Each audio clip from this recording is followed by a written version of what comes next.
मुझे नहीं पता है किसको सुनने की बहुत जरूरत है, बट अगर आपके 60% से कम है ग्रेजुएशन के अंदर तो ये वीडियो जस्ट आपके लिए है। देखो, इस वीडियो में मैं तुम्हें वो बातें शेयर करूंगा जो बातें मुझे अगर बता देता कोई तो शायद मैं वो गलतियां ना करता अपनी लाइफ में जो मैंने कर दी है। जैसे कि कैसे मैंने उस 60% के बैरियर से अपने आप को निकाला और मैं कैसे सक्सेस हुआ लाइफ में, अपनी कॉर्पोरेट लाइफ में और अपनी पर्सनल लाइफ के अंदर, despite having so much of problem in my life. तो इसके बारे में बात करेंगे कैसे तुम लोग अगर 60% से कम लाए हो अपनी ग्रेजुएशन के अंदर तो तुम कैसे ओवरकम कर सकते हो इस हर्डल को, और क्या क्या चैलेंजेस तुम्हें फेस करने पड़ेंगे जो तुम्हें पता भी नहीं है अभी तक।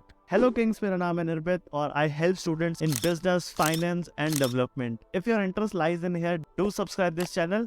तो चलो स्टार्ट करते हैं। तो बात स्टार्ट होती है me being an average student जो कॉलेज में पढ़ाई में इतना फोकस नहीं था, क्योंकि मुझे लगता है कि कॉलेज जो होना चाहिए ना वो थोड़ा अपने आप को एक्सप्लोर करने में ज्यादा होना चाहिए। You should explore yourself more, you should find your interest there.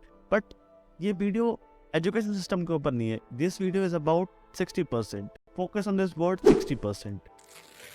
Now you are graduated, अब आपको पीजी करनी है, let's say IIT, you have a barrier 60% का, so you are not eligible to do PG from the top tier colleges। इधर आओ, क्या बोलते थे तुम लोग, a single piece of paper can't decide my future, lol।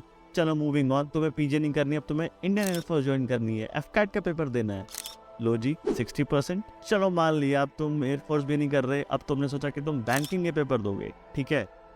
RBI, PNB, UBI, BOI, BOB, OBC etcetera etcetera etcetera, सब में 60% चाहिए। तुम फॉर्म में नहीं भर पाओगे भाई, एलिजिबिलिटी में 60% चाहिए। अगेन यार एक बात समझ नहीं आती, 60% इतना ही बड़ा बैरियर है तो 33% पासिंग मार्क्स लेके भाई तुम क्या उखाड़ रहे हो। 33% का पासिंग क्राइटेरिया रखा भी क्यों है जब तुमने हर चीज को 60% पे डिफाइन कर रखा है। चलो चलो अब आगे चलते हैं। लेट्स सी, अब भाई तुम्हें बैंकिंग में नहीं थी, तुम्हें कॉर्पोरेट जॉब पकड़नी है।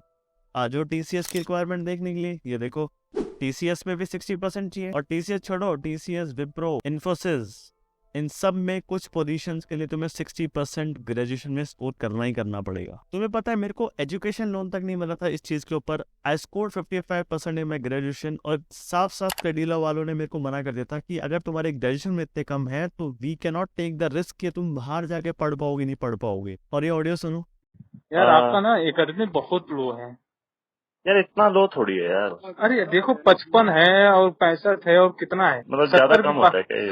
अरे अगर 80 के पार भी रहता है तब भी नहीं, 90 के ऊपर वो सबसे वो मानते हैं। उनको ये डर रहता है ना कि क्या कहते हैं, जब इतना ही एकेडमी है लो तो वहाँ कैसे निकालेगा। बात समझ रहे हो नहीं यार, मैं अगर फेल वेल होता तो समझता भी, मतलब यार 55-60 तो ठीक ही रहता फिर होगा। 55-60 यहाँ पे एकदम जीरो मानते हैं, 80 के नीचे है तो जीरो। चलो यार, अब काफी डिमोटिवेट कर दिया। Let's talk about what can you do now to be successful in your life. देखो यार, अभी भी बहुत सारे ऑप्शंस खुले हैं तुम्हारे पास, ऐसा नहीं है कि जो मैंने गिनवाया बस वही लिमिटेड ऑप्शंस हैं। अब तुम्हें क्या करना है, तुम्हें अपनी स्किल डेवलप करनी है, रिलेवेंट वर्क एक्सपीरियंस गेन करना है, ट्रेनिंग्स, प्रोग्राम्स और सर्टिफिकेशंस कलेक्ट करनी है और अपने स्किल्स को एनहांस करना है। आईआईटी से पीजी नहीं हुआ तो क्या हुआ, डीयू कम है क्या, एयरफोर्स में नहीं हुआ तो क्या हुआ, आर्मी कम है क्या, आरबीआई में नहीं हुआ तो क्या हुआ, एसबीआई कम है क्या, टीसीएस पे नहीं हो पा रहा तो क्या हुआ, लिंक्डइन पे प्रोफाइल तो बना के देखो, लोन नहीं मिल रहा तो क्या हुआ, vidyalakshmi.com पे अप्लाई तो करके देखो। तो देखो ऑप्शंस बहुत है, अपने को लिमिट नहीं करना है बस।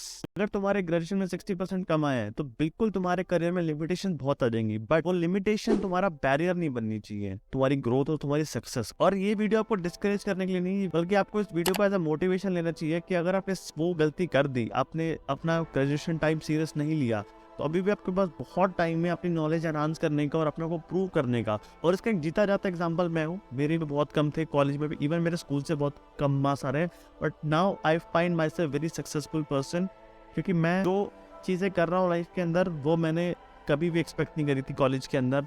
और जो चीज़ मैं कर पा रहा हूँ, जो कि मैं आपको अपने फ्यूचर प्लान्स में बताऊंगा, जो कि फ्यूचर वीडियोस में धीरे धीरे डिस्क्लोज करूंगा, you will be very happy to see कि हाँ अगर मैं कर सकता हूँ तो तुम लोग पक्का कर सकते हो। एक रियल लाइफ एग्जांपल देता हूँ। मेरे फ्रेंड है राहुल, उसके 55% आए थे बीकॉम के अंदर और उसके बाद उसको डिजिटल मार्केटिंग करनी थी। डिजिटल मार्केटिंग में उसको एक अच्छा कॉलेज नहीं मिल पाया पीजी में, तो उसने क्या किया, उसने पीजी डिप्लोमा किया डिजिटल मार्केटिंग के अंदर। उसने बहुत सारे वर्कशॉप, सेमिनार, ऑनलाइन कोर्सेज सब कर दिए सब। तो एक डेडिकेशन दिखानी होगी। और उसने अपना ब्लॉग को इतना पब्लिश किया, उसने अपना ब्लॉग को इतना कंसिस्टेंसी से अपडेट किया कि उसको वहाँ से क्लाइंट्स, एजेंसीज ने हायर कर लिया। उसके बाद उसने उसमें रिलेवेंट वर्क एक्सपीरियंस डेवलप किया, जिससे अब वो जब भी जाता है किसी इंटरव्यू देने के लिए अब he sits on the other side of the table. अब वो अपने एलिजिबिलिटी बताता है कंपनीज को कि तुम अगर मेरे को हायर करना चाहते हो तो ये मेरी एलिजिबिलिटीज है। तो यार देखो, एक टाइम के बाद है ना तुम्हारा काम बोलता है, 55% नहीं बोलेंगे। एक बार तुम सर्टिफिकेशन और एक्सपीरियंस गेन कर लोगे ना, उसके बाद लिमिटेशंस खत्म हो जाएंगी। उसके बाद इट्स ऑन यू सोनली। फिर ये एंट्री बैरियर्स वेरियर्स सब खत्म हो जाएंगे, फिर लोग तुम्हें हायर करने के लिए दौड़ेंगे। समझ रहे हो ना? ऐसी लाइफ कोचिंग वीडियोस के सब्सक्राइब कर दो, फेंक के मार दो, कुछ भी कर दो, सब्सक्राइब कर दो। I will see you again, bye.